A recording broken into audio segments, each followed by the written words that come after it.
The conversation continues. It's all about executive benefits. It's been a while, perhaps, that you've had the conversation, kind of got all the puzzle pieces on the table and sorted them out and tried to build a picture around this. This has happened many times. Things continue to change. Talent gets older. They start to talk about retirement, and then one day they retire. And you're saying, why can't they be me? Well, that's a common conversation going on out there on Main Street USA today. But really, what we're focusing in on right now is executive benefits, and that continues to stay out there. We've seen the reports. You probably know them quite well. It's in the highest percentile when executives and owners and decision makers look at what's important in benefits to be offered to their executives, their key people is what we're really zeroing in on. So that might be the top 10% in the company. People earning over $100,000 or more is how we'll categorize that. What we're coming across is, the life insurance companies and their advanced underwriting people, the people with the legal degrees and the accounting degrees and the estate planning degrees all come together under one roof, and they help us out with their experience of doing this with hundreds of cases throughout the United States, and they label it executive benefits. That's what we're talking about. That's what this conversation is thinking about today. And it's all wrapped up in a life insurance policy, many times called the deferred compensation plan. Could be a split dollar plan, could be a SERP. It's life insurance. That money is moving from the corporation to a policy, many times received in the policy by the executive. Sometimes it's exactly that, but the money is delayed until the executive satisfies and moves down a certain length of years. And if that, then what situations as to when they qualify for this powerful way to create unique benefits for just a handful of people at your company. So that's really the quick bio, the quick concentration of what we're talking about today. And the good news is that the carriers, the A-plus carriers, with the team of people that we rely on, the subject matter experts, when we build and design and go through the question and answer process in this, it's a very interesting situation that's taking place. They realize that this is a big need. It's going to continue to grow, and they're coming back with benefit plan designs that are quite impressive.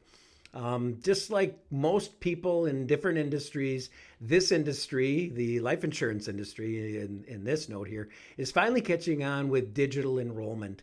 So it makes it easier for the advisor and the key people and the owners to sit down and then begin that process of filling out the application and going through the underwriting. A lot of digital tooling is used in this, making mainstreaming the process, making it a little easier, a little more palatable, let's say. We're also seeing an investment by the insurance carrier in creating tools for the insured, this key person, to improve their health, having more of a wellness slant to their health, not only as they enter the insurance policy, but as the years continue.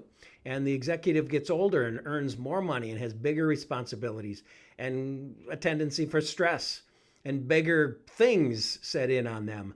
And they're there to catch that and to really create that wellness mechanism, a lifestyle change in some cases. But it's a good move. It's a gold star that we would set next to that as it improves. And it's a proactive approach for your key employee that they should really, when the dust settles, feel pretty good about.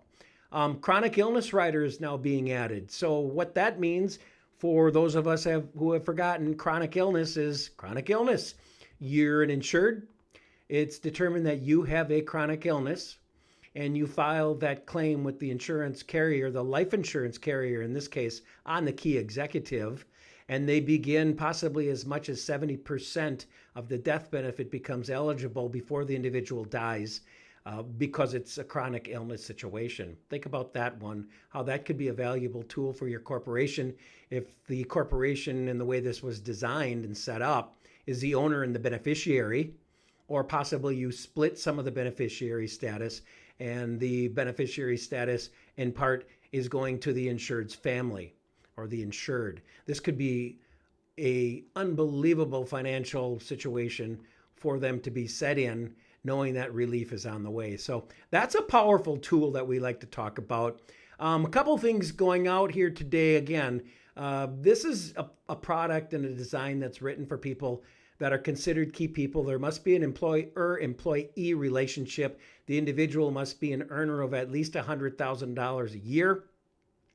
When we talk about groups getting this guaranteed issue type of life insurance for the benefit of executives, it really starts with groups that have 10 or more, and it's categorized from that point.